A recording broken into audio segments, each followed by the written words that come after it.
तनी हमारा सामने आखी के सोझा पहन के तैयार हो गया जा मन में पवित्र हो। पहले बार से का इच्छा बा कि पहन के देखावा इहे बातें चाहना आज पहन के देखावा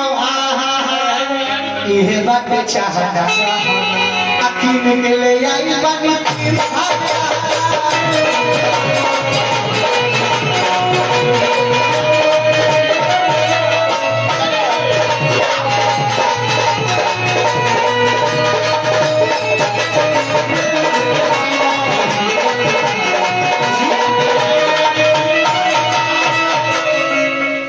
तीन खान गाना जानता रुकान का बा एगो नाक में के छूछी एगो कान में के पायल कान में पायल होला ऐसे कहता है ऐसे कहता है कि भर कोरोना जितना दिन रहले मुंह में चढ़े पहन के घूमत भर लॉकडाउन मास्क समझ के काहे कि मास्क से एकरा पैसा ना रहे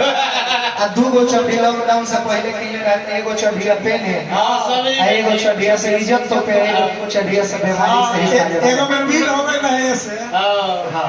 ए फिर से बताइए एगो नाक में के छूछी कान में के बाली एगो गर्दन में के नारकस गर्दन तोरा डाल में लौकता गर्दन बताओ गर्दन के नीचे पैर के नीचे हम चाहता ऐसे ना तीनों का तब पड़ोसी बेकार बजावना से लगाओ भाई उलरवैया बेकार भाई भैया जब लगे दाव नहीं थे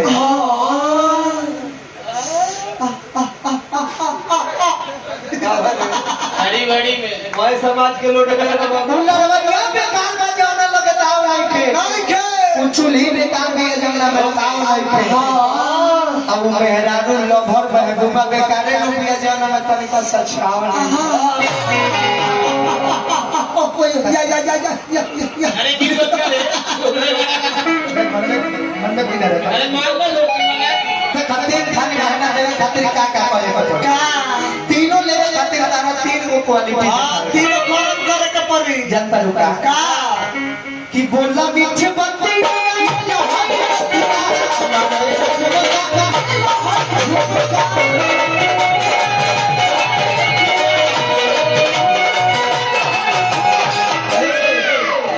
बोला बीच बत्ती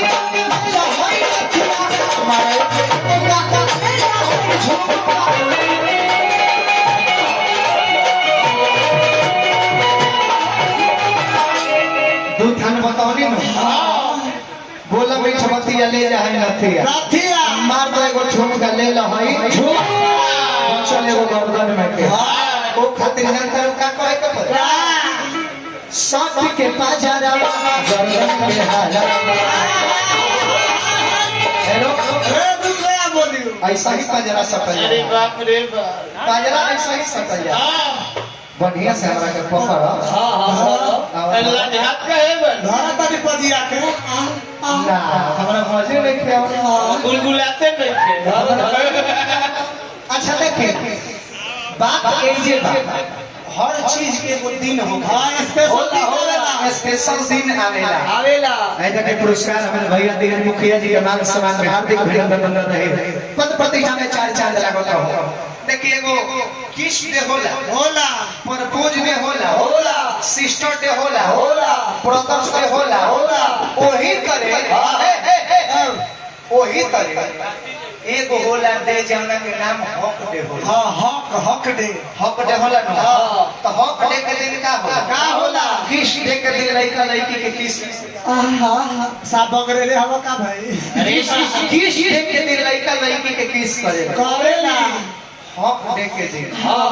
रोज डे के दिन लड़का लड़की के हाथ में गुलाब दे हां वैलेंटाइन डे के आ एकरा बाद हां जरिया हक डे होला वो दिन एक दूसरे के अकबारी में पकड़ के प्यार के इजहार करे तो हम चाहता नहीं कि जैसे फिल्मिया में हीरोइनिया हीरो के हक करेली सब हमरो के वही करे तू हम हां तू फिल्मी में से हक दा हक दा तनी धारा खाजुले ही भाई और जोर से और धारा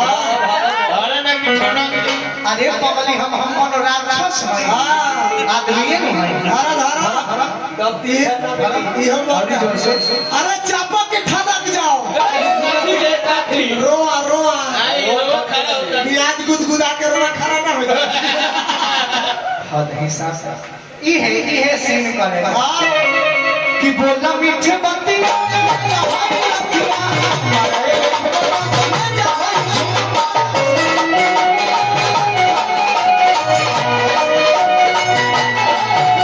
अरे जियो जियो